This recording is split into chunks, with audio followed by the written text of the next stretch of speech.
We're live now. All right, so it's 7 o'clock, so we'll call the meeting to order. I'm Charlie Pennspenny, the president, and we're going to start off. Just a real quick review of the agenda. Anyone have any points to raise there? If not, we'll move to the second item, which is the audit presentation. So we've got Robert and Nicholas Scruglia. They're going to give our audit presentation. Appreciate it, John. What I'd like to go over with you today is the auditor communication as well as the financial statements. What I'd like to start with is the auditor communication. I would say that's the most important thing. What we've done to make it easier is we've put everything on a PowerPoint so you can look at as we go forward. So you really don't have to look at the financial statements or the auditor communication, as I'm going to summarize everything that's on the board here in front of you today. Most importantly is the auditor communication. That is basically your responsibility. It's the fiduciary responsibility of the board to understand what an audit is, what are the processes involved in the audit. We did issue an auditor communication planning letter that was dated January 15th, 2025. That basically details what those responsibilities are within the audit process. Our responsibility is to ensure that the financial statements are in accordance with generally accepted auditing standards. Basically, we use a concept of reasonable assurance. We can't audit 100% of the transactions that are out there, but we use our risk assessment just on knowledge and experience in other libraries, other not-for-profits and organizations similar to yours, where we think the risk is, and we hone in on those significant audit areas and test them accordingly.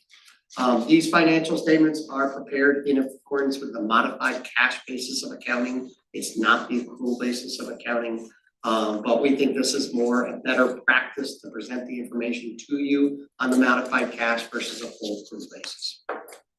Our responsibility is to understand the internal control. We do not give an opinion on the internal control, but if we come across what we refer to as significant deficiencies or material weaknesses, we're required to report them to you. I'm happy to say we did not have any internal control deficiencies. Your controls are very adequate within the library itself based on all our testing procedures that happen. So there are no other communications besides these two reports that I'm presenting today. Significant risk audit areas. A couple of years ago, Stanley said, well, we want you to identify at the board where you think the significant risks are within the organizations. With that said, we've identified two areas that we think are significant. One is the recognition, as it's a significant accounting estimate, is the estimate of depreciation. So we're looking at property, plant, and equipment and making sure that everything is properly reported properly in regards to depreciation. The second one is the restrictions. As Nicholas will present later, there's two columns within the financial statements. One is with restrictions and one is without restrictions. Basically, until you meet certain restrictions that grantors give you money or individuals, we show that as restricted on a column within the financial statements themselves. So we've looked at those significant audit areas. We feel that everything is properly reported with no internal control deficiencies related to those significant risks. With that said, those significant risks go basically to low for us to basically prove that we don't feel there's any issues as a result of that. Plan, scope, timing of our audit. We did all the processes in February. With that said, we've documented the internal controls, those significant areas. We've reviewed the net asset restrictions out there related to monies coming in, monies going out. And then we did substantive procedures on the balance sheet, as well as analytical review or in-grade analysis on the revenue and expense based on our expectations. And based on those assessments, we gave them what we refer to as an unmodified opinion, which is a clean opinion. That is detailed, I think, in pages 1 and 2 of the 1 through 3 of the financial statements. And basically, there are no issues in regards to it. It's what we refer to as a clean opinion, which is the best one we can get. Various cleanup procedures in February. We did go the financial statements are prepared by Nicholas. I reviewed them. Then we have a technical standing for the office and other partners that basically sure that we did everything proper and followed the standards that are out there, and there were no issues in regards to that. Qualitative aspects of accounting practices, this is what we kind of call the conclusion parts of the letter. We happy to say there's no significant accounting policies that changed from this year to last year. All the accounting policies really were consistent.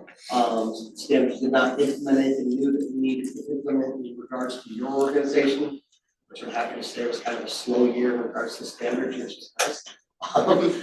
All transactions are recognized in the proper period. No unusual transactions to report to you. Everything was an authoritative guidance and consensus, no issues.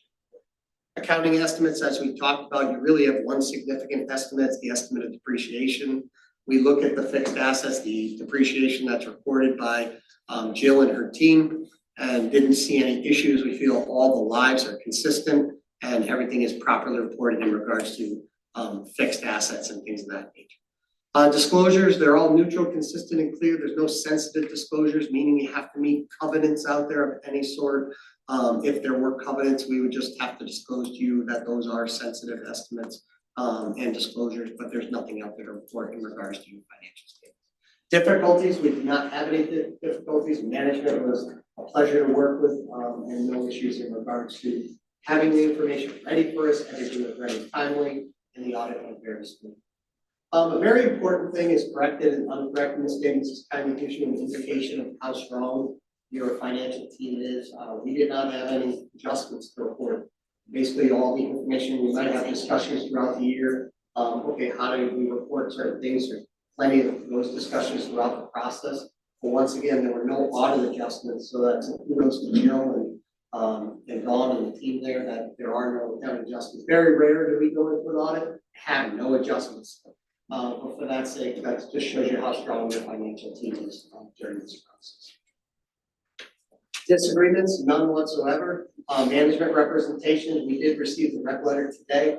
And that is the date that management accepts responsibility for the financial statements. So you'll see an audit report dated February 25th on all the reports, at least the conclusion on the communication, the financial statements. That basically indicates that management has accepted them. They basically told us all the information in there is relevant, and they haven't misled us in any way or anything else. Consultation, if we wanted to get a second opinion in regards to a standard or something like that, we would just ask that they have all the relevant facts. There were no consultations with any other things. Another important thing to point out is the other findings or issues. We have none. I always like to disclose to the board that we are truly independent. We're not involved in your day-to-day record keeping. If we were, it would preclude us from giving an opinion on your financial statements. So we are truly independent, which allows us to give an audit opinion related to the statements itself. Any questions on the audit communications? Okay, I'll pass it over to Nick and he'll go through the financial statements for that matter. All right, we're gonna hop into what we call the balance sheet. And as my dad talked about earlier, we really have two categories with donor restriction and without donor restriction. To kind of explain to you what that really means. But in regards to your assets, you really only have two. You have your cash and your PP&E. Now, as you can see in the current year, your cash was around 1.7 million for your without donor restrictions. And with donor restrictions, you had roughly 142,000. Now, compared to the prior year, you had 14,000 with donor restrictions and 1.5 million without. So you can see you got a significant increase in cash, which we will dive into later. In regards to your property, plant, equipment, your net PP&E for the current year was around 2.25 million, where in the prior year was 2.21. Really, you had a slight increase. As you can see, your land improvements went up significantly. That was mainly due to the New York State construction grant. You had some exterior work done. In regards to the equipment, it did decrease slightly, but nothing real major. I know you had a new server put in, but other than that, there was nothing really major added in the current year. You also disposed of some. Now that leaves you with a total assets of roughly 4.1 million. Moving on to your liabilities, you really don't have anything other than your accrued expenses. which really consists of your accounts payable. In the current year, you'll see it decrease significantly. That's mainly just due to timing. And I know in the prior year, you had a significant construction bill that was paid later on in the year that was still outstanding at year end. So as you can see, your liabilities decreased from roughly 65,000 to 16,000 in the current year. Moving on to your total net assets. Your total net assets increased by roughly 400,000. So 4.8 or 4.1 million from 3.6, which shows that you had significant profit in the current year, which we will dive into in the statement of activities, which is on the next slide. So starting with your revenue, as you can see, your revenue was pretty consistent from year to year. The only major increase was in your tax revenue, or not even major, but slight increase in your tax revenue, which we go back and trace the deposits to the bank statements from the town and so on. And then your other increase was in your with donor restriction column of 364,000, which, as all of you know, is mainly related to the New York State grant that you guys received of 312,000. But as you can see, you had a total revenue 2.7 million compared to 2.2 in the prior year, which is a significant increase. Moving on to the expenses. Now, your total expenses, you had 2.2 million. We'll dive into the detail on the next page, or next slide, I should say. But as you can see, you had a change in net assets, or what we consider your profit, of $413,500, leaving you with your beginning of the net assets was 3.6 million, coming to your end of the year total of roughly 1 million. Moving on to your expenses. Total expenses, we roughly had 2.3 million, we'll say. And now, as you can see, comparing column to column, there wasn't really a significant increase in really any of your expenses other than your salaries, which we tied out to the payroll register completely, right to the dollar, so there was no issues with that. And also you guys paid a little bit more in your pension expense in the current year. I believe you had a $20,000 increase in payment. I think it was 171,000 compared to 150 in the prior year. And then you also, the only other significant change is your professional services, which mainly is due to the fact in the prior year you had that strategic plan done in the building conditions survey. So other than that, those were your two real standouts when it comes to changes in expenses.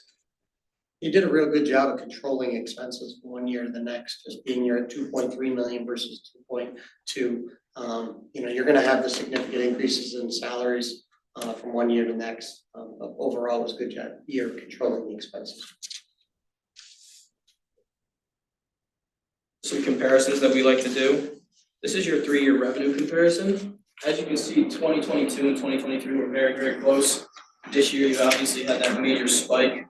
And that is really the only thing causing that is your construction grant that you received for $312,000.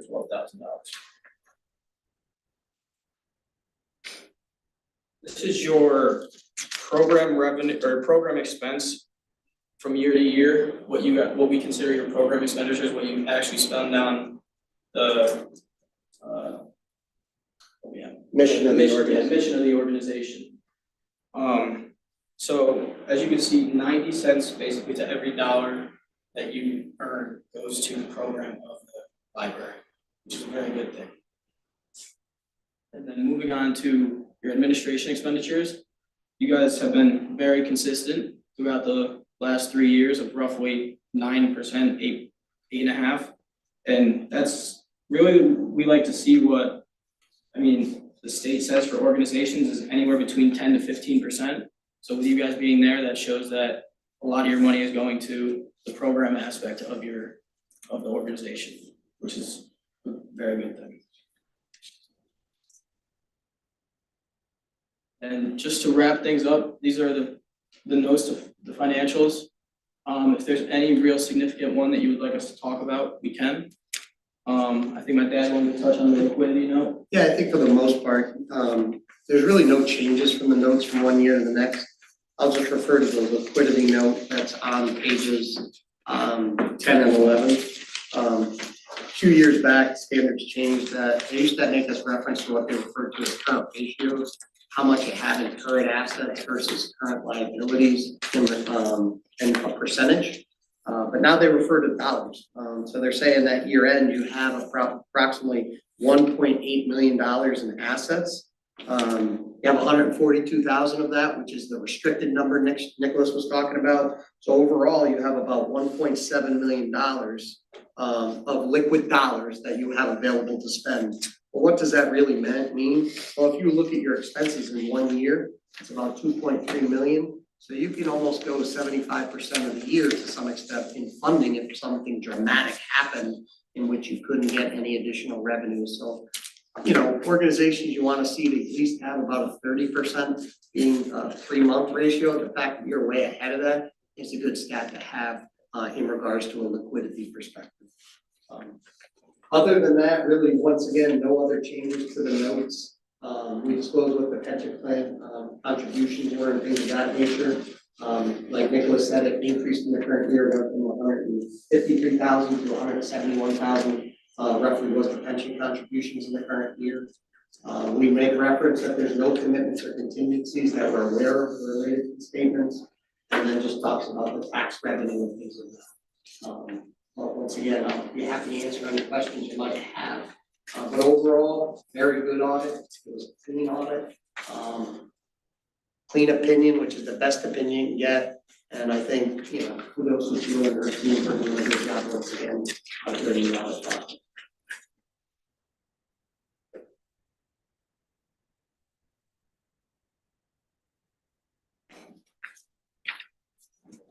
Thank you both so much. Appreciate all the hard work and echoing your compliments to Joe.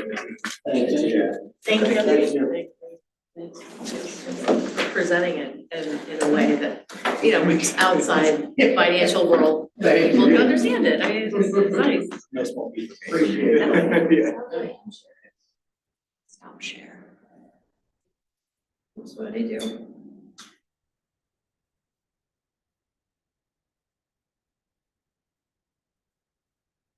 Just the Right up at the top. top. Stop share, sorry. Yep. There we go. Thank you so much. We appreciate your time. No problem. Yeah. Then,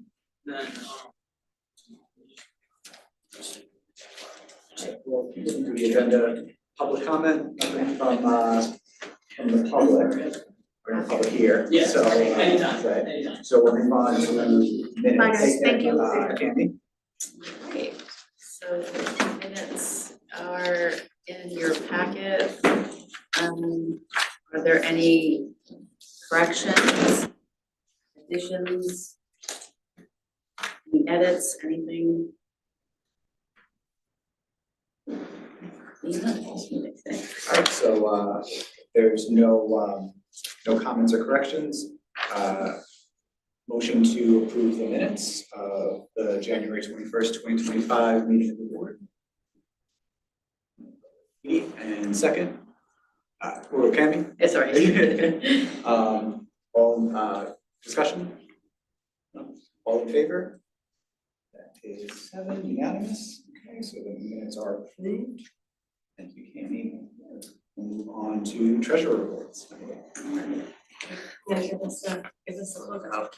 So we are in good financial standing. Do you want me to, the motions at the end? Doesn't matter, okay. And we are 13.4% through the year.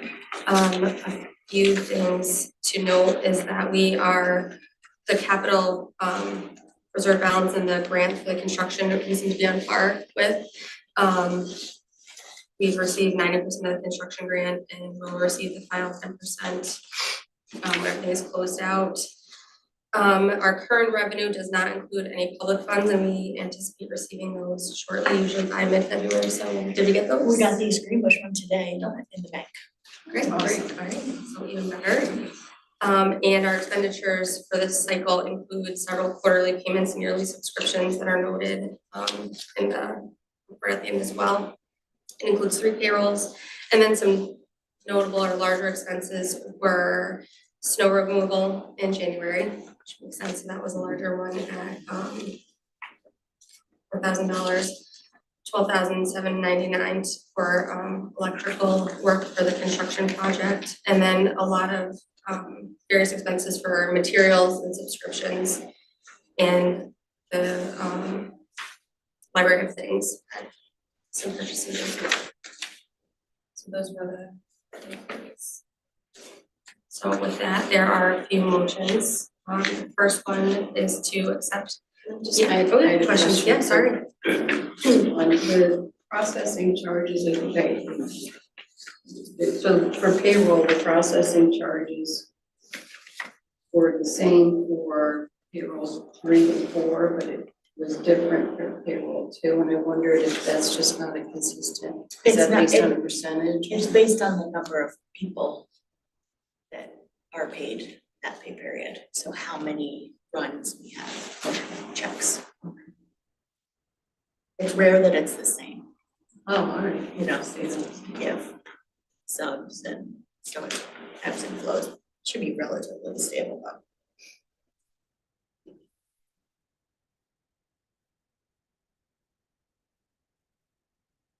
So, start off with the motion, motion to accept the off warrant in the amount of $129,889.06 for the period of January 11th, 2025 through February 19th, 2025 as presented. From Kayla, second. Any discussion? No, all in favor? Okay, looks like 7, so unanimously approving the off warrant. We'll move to the warrant. So we've got a motion to authorize the president to sign the warrant for the period of January 11th, 2025 through February 19th, 2025 in the amount of $62,232.85. Motion from Cammy, second.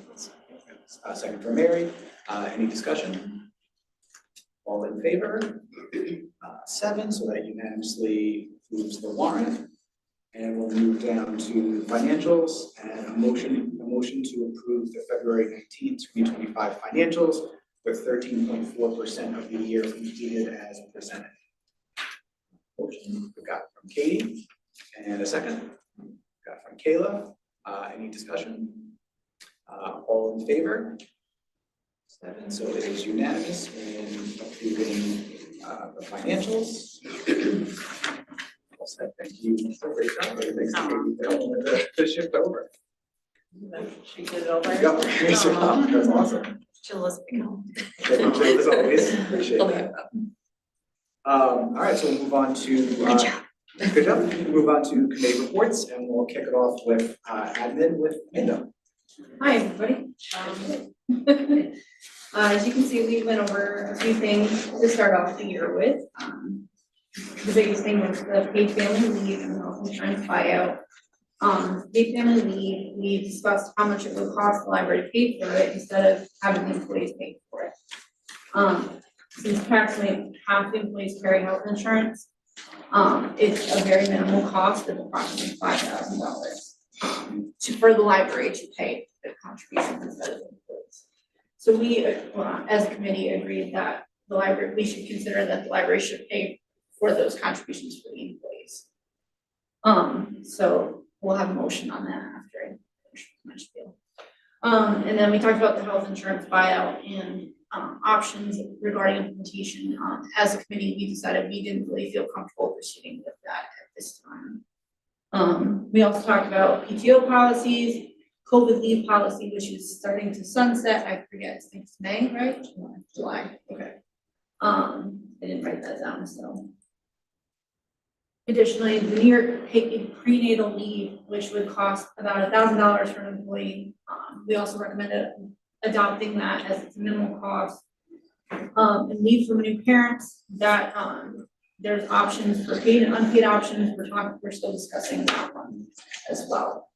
But we do have a motion, the administrative committee moves to opt into the New York Paid Family Leave Program, preferably quickly. I have a question on what is the relationship between health insurance and paid family leave? There's not. None, okay. No, it's just that it would fit in that line. Yes, it would fit come in that line item budget. budget wise. Yeah, budget wise, it goes with the health insurance. That's a good question, because, Thank you. I yeah, wasn't no, it's not understanding. a health insurance thing, but it fits under that line item. Yeah, but if there's employees who don't have the health insurance, they're still getting. They can still opt Yes, into, long as it's, It's all in or all out, so Yes. it would be all Everyone can employees, get it. full-time and part-time, Yes. and the library would pay for it, and with our current budgeted positions, that's all positions, it would cost $5,215.52, so it'll cost a little bit less than that for this year. And then the other question I had was each year, the financial service or Department of Financial Services, they change or they evaluate the amount paid. Yep. Do you ever foresee an amount coming out where all of a sudden we can't afford to pay this anymore? It What- seems and to then be what do you do? relatively stable, Yeah. but I think we would have to, I can't answer that question. But you would have an option of saying we can't do this if we can't afford it. I mean, that's the We only. can opt out. Yeah, okay. Built in. Yeah. If we can't pay for it. I mean, I can't imagine even if it went up, 100%, it's 10,000, Yeah, it would which still be in is the such a line. minor amount for our, I don't know why Right. they do it every year. So I Right. just wondered. So we have the motion. All right, motion to opt into the program, anyone make a motion? Well, the admin committee. Oh, yeah, and we, And yeah, then right, with the yeah, cost. with the cost covered by the library. So motion from the admin committee, anyone making a second? One second. Second, Amanda, any discussion? All right, all in favor? All right, 7 in support, so it's unanimously approving to opt into the Paid Family Leave Program with the cost covered by the library. great, on behalf of the staff, thank you very much, I think it will be very appreciated. It's gonna be a great recruiting. Thanks, everyone, appreciate that, and with that, we'll move on to services. We've got a split between, Do you want to present it, Cami, since you took the notes this month? Sure, I needed some help with notes as I I didn't capture everything that great, so these look a lot more succinct. So we had a great meeting, we talked about, first off, the staff manual changes and benefits. We reviewed the New York Paid Family Leave, and it is recommending the full board approval. We talked about the health insurance buyout, obviously not recommended at this time, COVID leave policy, that leave is aligning with the state requirements, ending on July 31st. The paid sick leave for the part-time employees, we discussed that.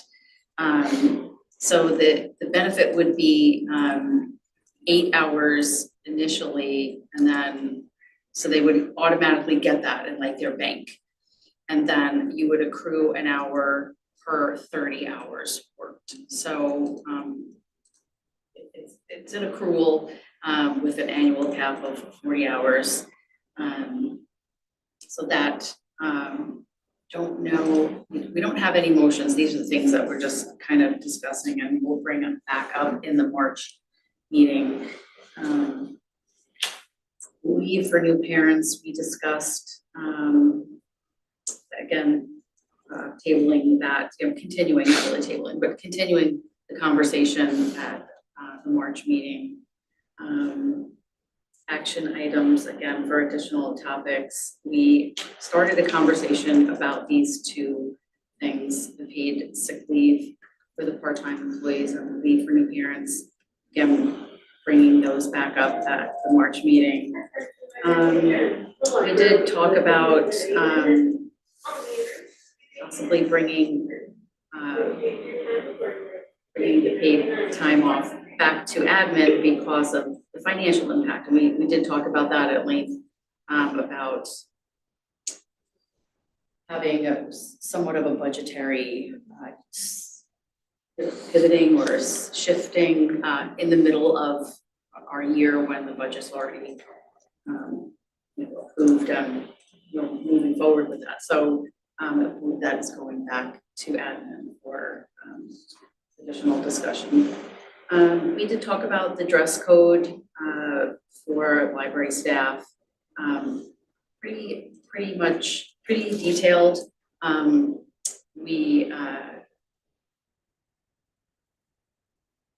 We're still working on that. We're still working on that addition to the staff manual. Any changes or any type of specific wording in regards to the staff dress code. We'll bring that back up in March and see where we go with it.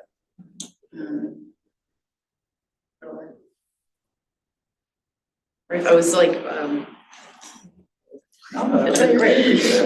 Very detailed and helpful. Yeah, it's a good one. Thank you. All right, with no motions for services, we'll move over to Jill for the director's. Last week was school break week, and I will share that we had a series of programs for school break week here. And a highlight, which I think is maybe no surprise for parents, was a painting program for kids. And we had, it was a drop-in, and we were at capacity for that program. So that was great. It took 3 staff members to really run that program, but I think it was really appreciated by the community. It was called Painting Palooza. And we did some other things too. Bingo, that one was not as much of a turnout. Young kids don't like bingo. Huh? Young kids don't like bingo. Yeah, so but we did have to reschedule something on Sunday because we closed for weather. That is Rediscovering Julia Chin, Lost Lessons on Race, Gender, and Power, and that's been rescheduled to May. So it'll take a bit. Yoga continues to be super popular with the kids, and of course, story times. There's some information about story times in my packet, in my report.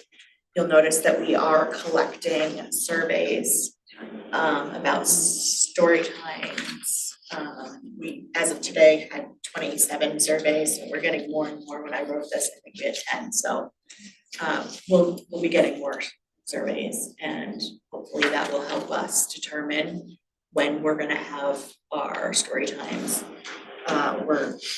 Can I answer a question about that, Joe? Yes. The survey, so when you're doing the surveys, Yep. are they going just to people who attend story time, or are they going to all patrons? No, so far, this one has gone out on social media twice, and it's been in the library.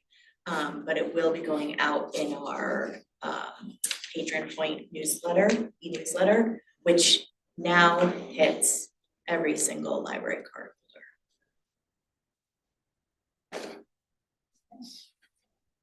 So you can share it. I mean, feel free to share those links on your personal Facebook or Instagram pages, because then we may reach people that are not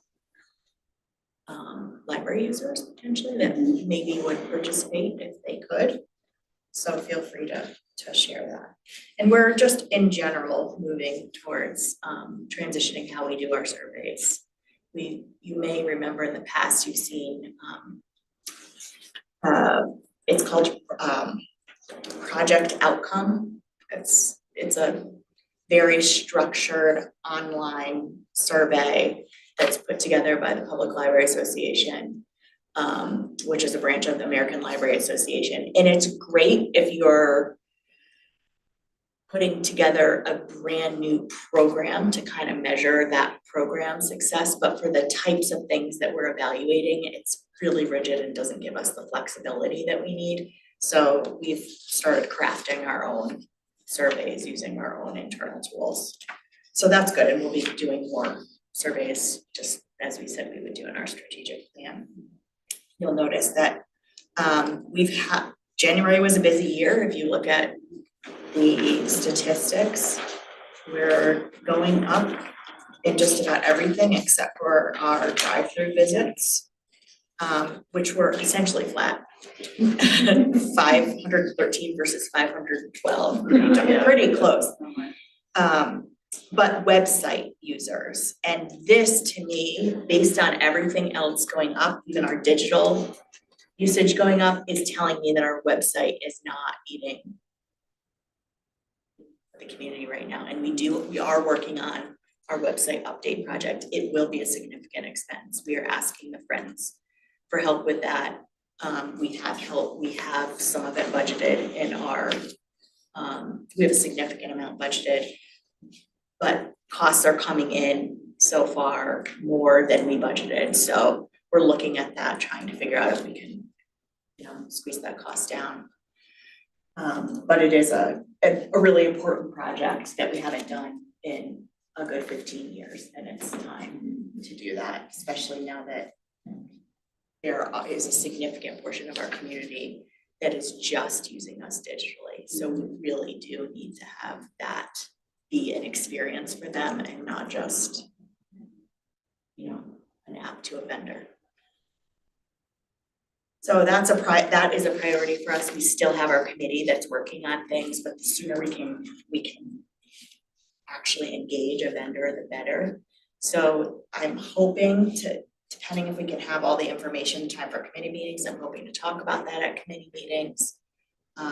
So we can discuss the impact on the budget and see what we need to do there to make it happen. Another big thing that we are working right now is we're finalizing a partnership with the Rensselaer County Career Center.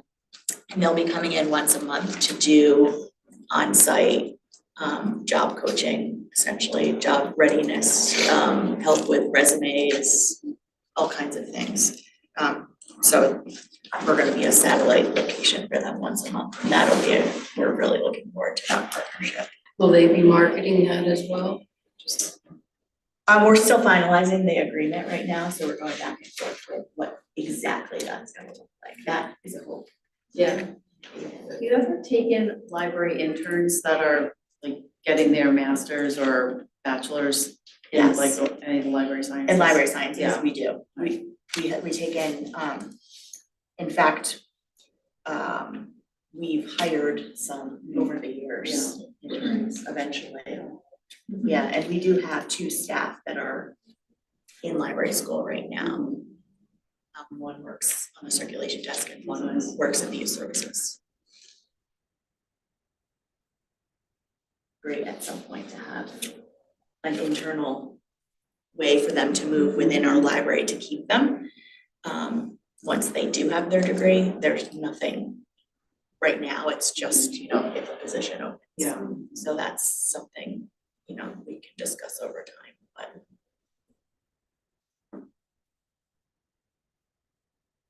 So, we're also getting a lot of traction on the upcoming partnership with the Tech Center for Gravity.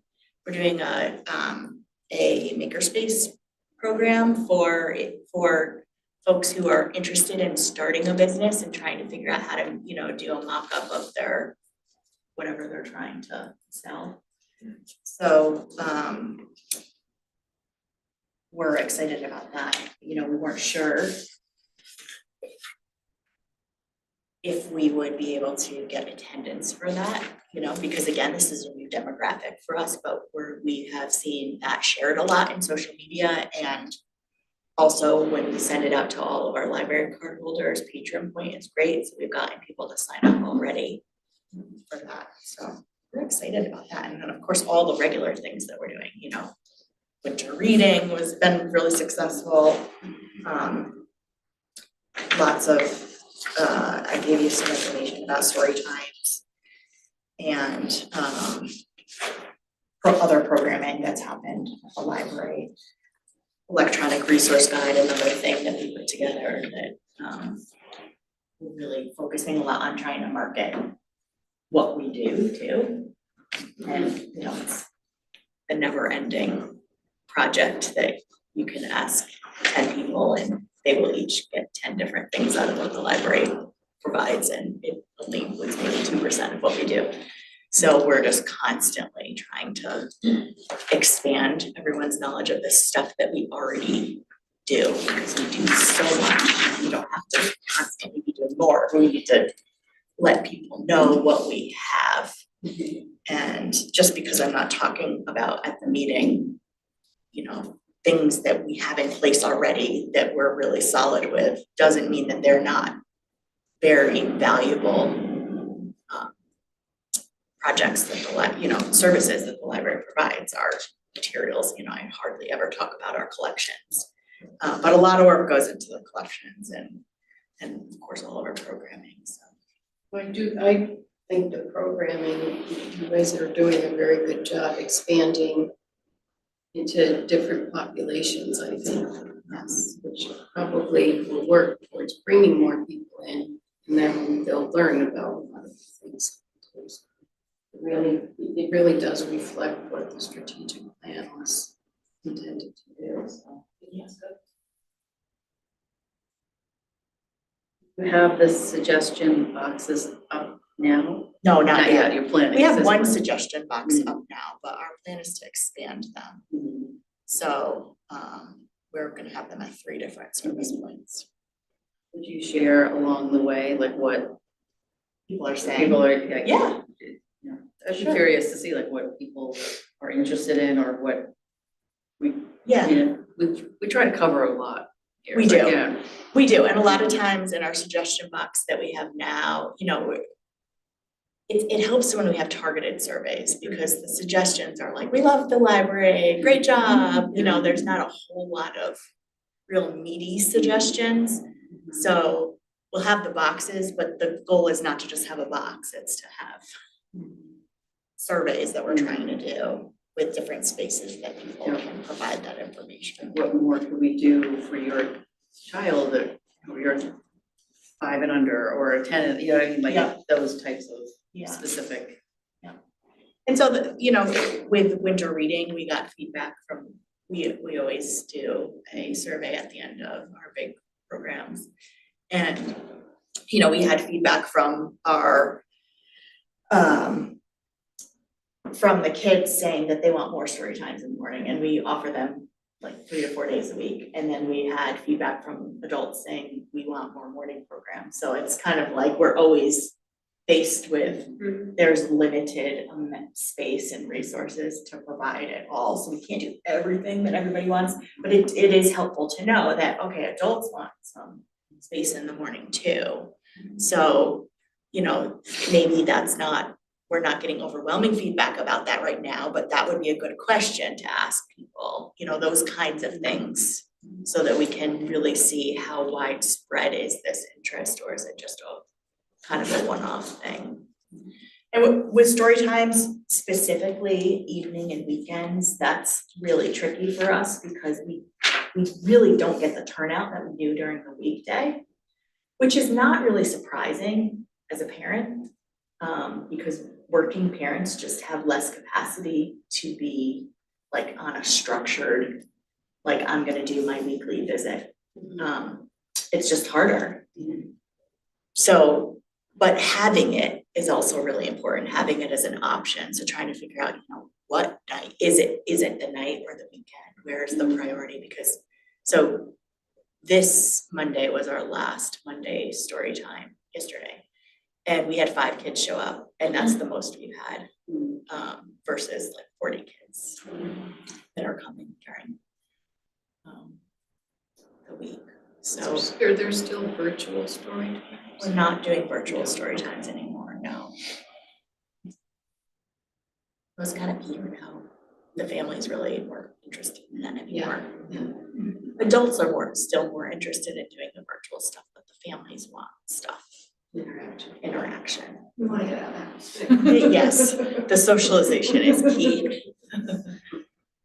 Yeah, we had to shut down the playroom today for about, less than an hour, but we had a bulb that needed to be fixed, and so we had just a little window before we could have, between maintenance to get it done, and that is not something that you wanna do, shut down the playroom. Yeah. People love the playroom, so we Yeah. made sure, as soon as maintenance came in, number 1 priority, can you go take out that light bulb for us? Did you, so you applied for the Stewart's Holiday Match Grant? Yes, we haven't heard yet. You haven't heard, okay. We usually get something. Yeah. Are you still planning to have the event if you don't get the grant?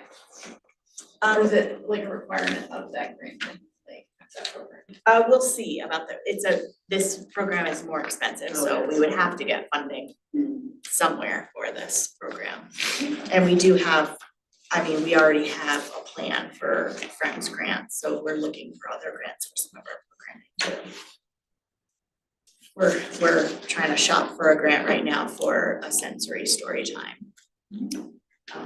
And so if you know of anybody that would like to sponsor something like that for, kids with special needs, we've got it all mapped out, we have this stuff written, so I'm just looking for a funder right now, a bank, private individual, anybody that is interested in, if you hear of any grants. Has anyone ever gotten or connected with Regenera? I think they're very generous, Yeah. especially within their community. They used to have a program, I don't know. Yeah, because we went with them with something very large, this might be a much smaller. But their interest, the thing is, their interest when we did talk with them was very STEM based. So, But sensory kind of falls under that a little. You make it hard. You could make the stretch. It's worth Make the the stretch. Yeah. Miss 100% of the shots you don't take. but we're looking for it, so I'm sure we'll find funding.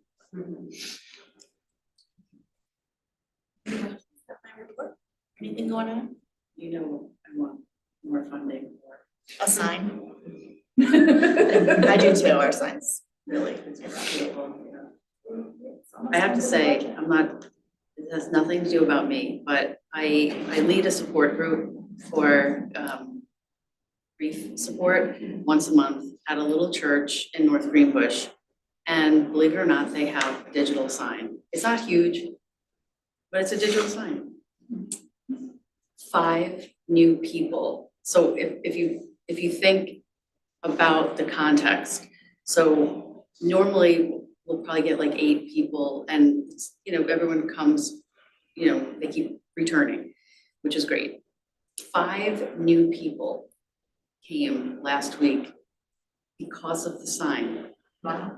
A woman said, I thought it was a sign. It was a sign, like, you know what I mean? Like, she thought it was a sign. But she says, I actually drove back again to read, to make sure I was seeing that correctly.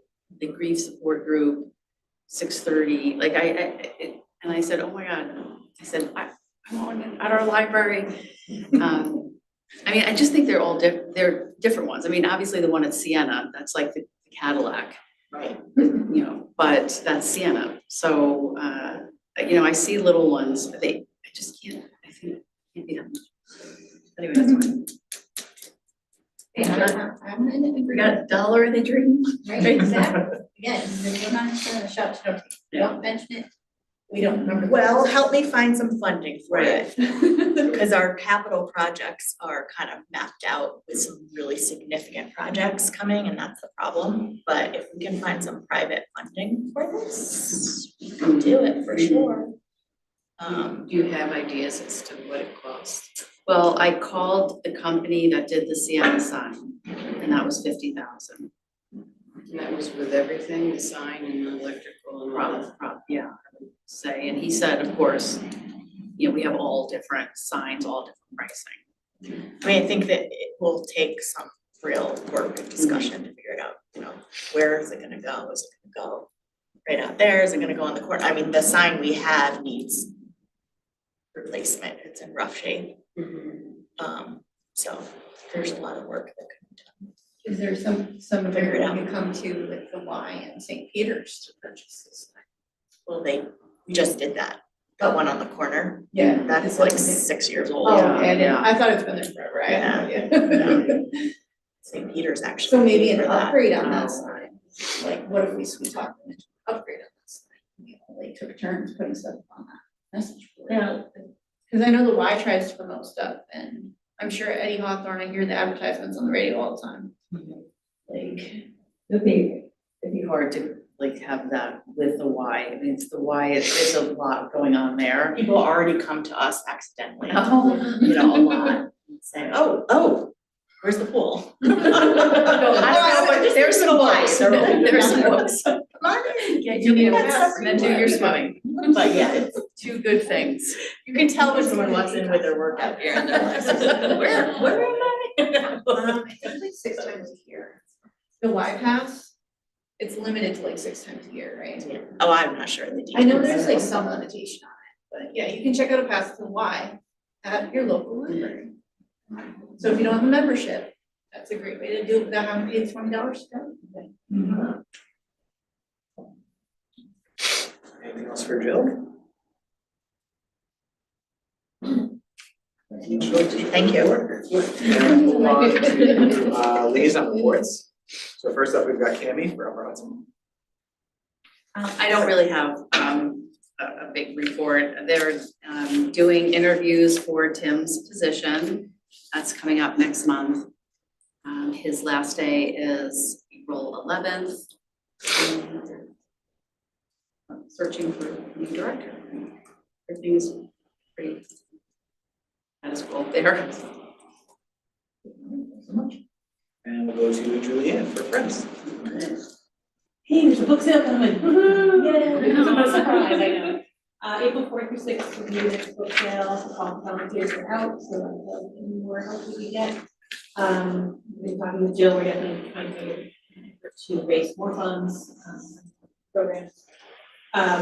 So we are extending our hours for book sales. We'll be open 9 o'clock on Friday and Saturdays. It's a big change. I'm sure a lot of people will be confused when they come at noon and the doors have been open for several hours on Friday, so. Help us get the word out to let people know that we have changed the hours. Some of the advantage of that would be that the bottleneck crowd will be in the door before the library opens. We won't be blocking patrons. Noon on Friday was kind of assumed, so that's the library. Library will not be open for that first hour, so that I think that's a help for the crowd. So we're doing that. We're also going to be inviting the teachers and educators, librarians from Skodak and East Greenbush schools to the Thursday night preview. That's a friends only preview. And the last 2 times we've done it, we didn't have anybody shopping the children's side. So I feel it's safe to let the educators in and have them just shop the children's side. So this will be a chance for teachers to get in before patrons in and get things over. Usually the teachers come on Saturday this time. Do they show just like their ID card? And show their school ID. Right. It'll just be this size. So that's coming up. So again, the call for volunteers are out. Other things that we're going to be trying, we're going to do the Mother's Day craft flowers again. We just started getting the team back together.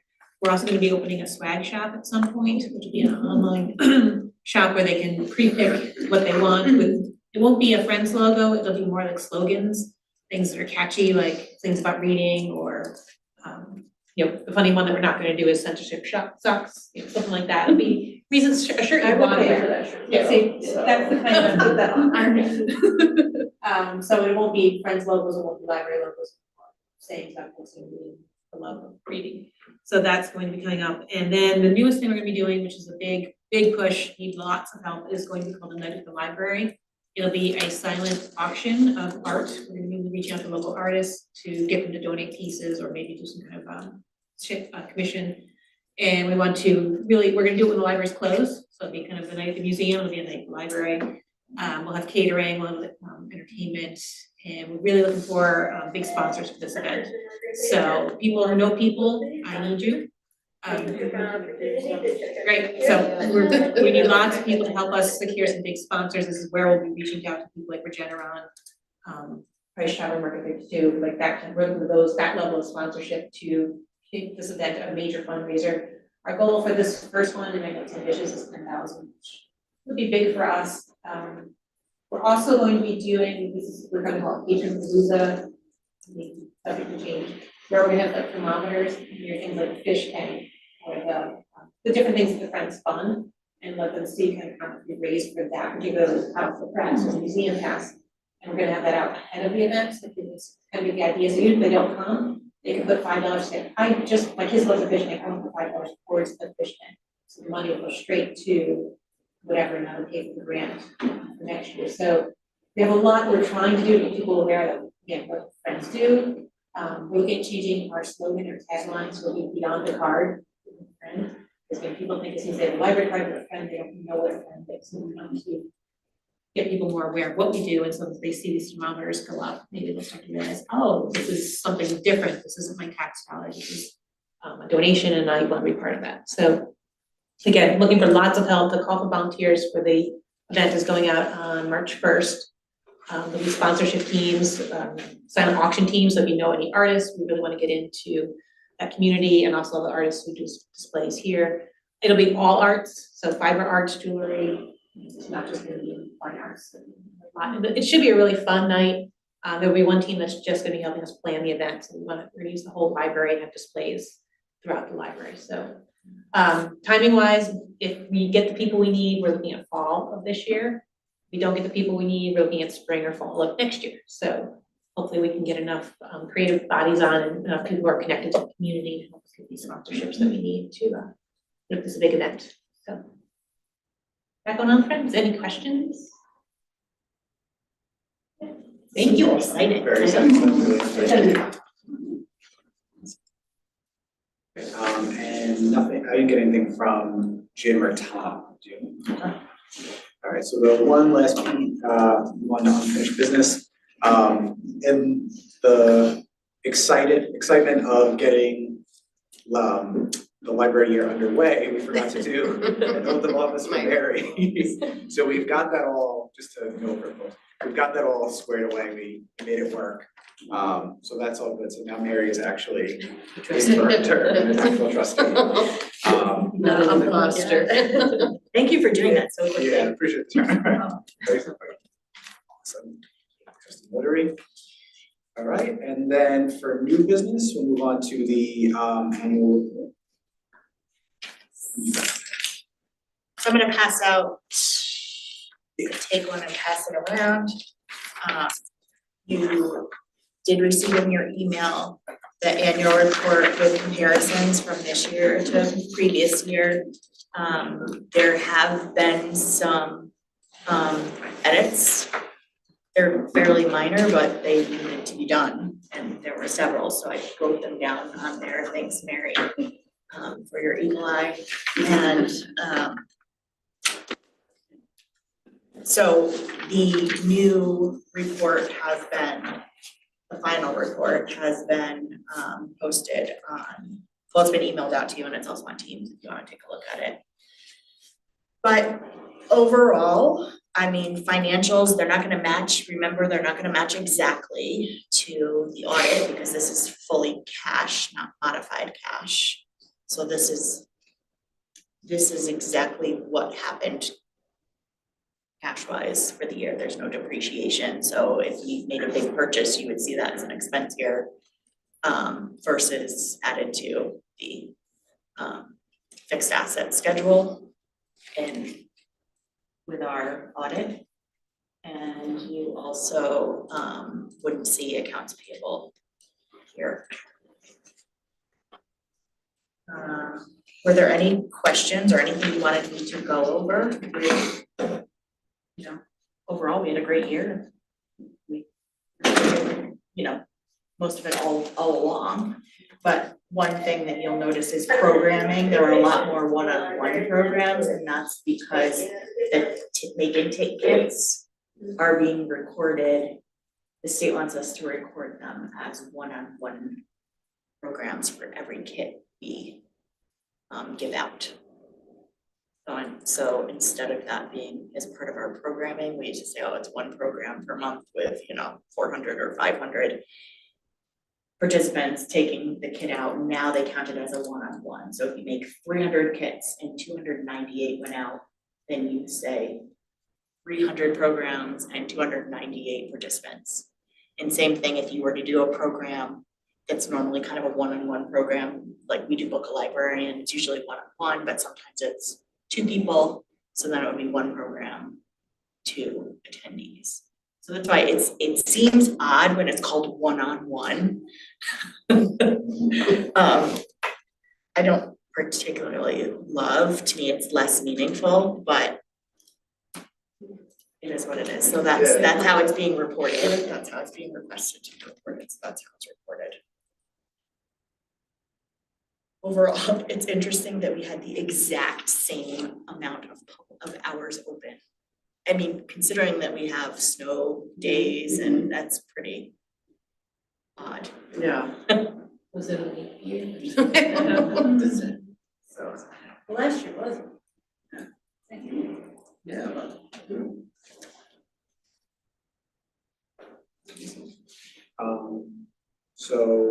Motion to approve the annual report for 2024 as updated?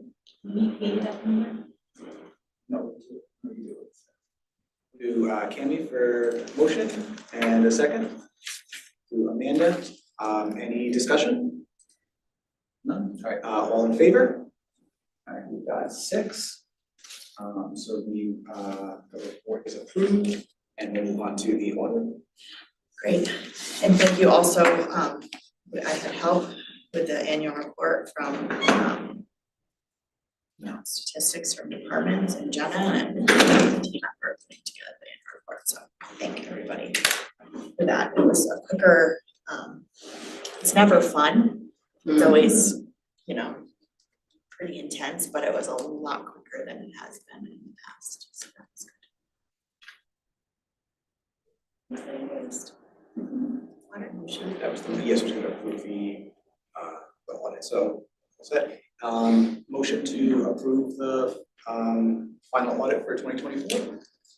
Should you clarify that a little bit? That is because we have an annual, I don't know if it's from the I don't know. I see. Yeah. It's the audit, the annual audit. 2024 annual audit. Yeah. What do they call it?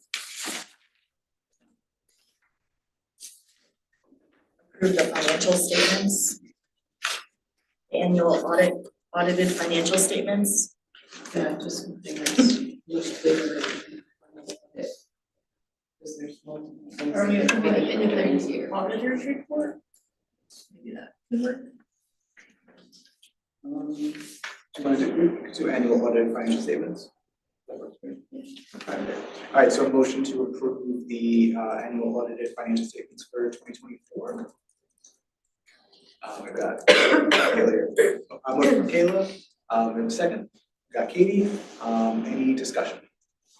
All in favor? We've got 7 in favor, so we've approved the audit there. And finally, everyone's favorite motion. Good time. Yeah. Even with the audit. Wow. 8:04 p.m. We've got He's gonna take a record. motion to adjourn the February 25th, 2025 library board meeting. We've got Amanda and we've got Mary in a second. All in favor? Unanimous, 7 in favor. So we are all set. Thank you, everyone. Thank you.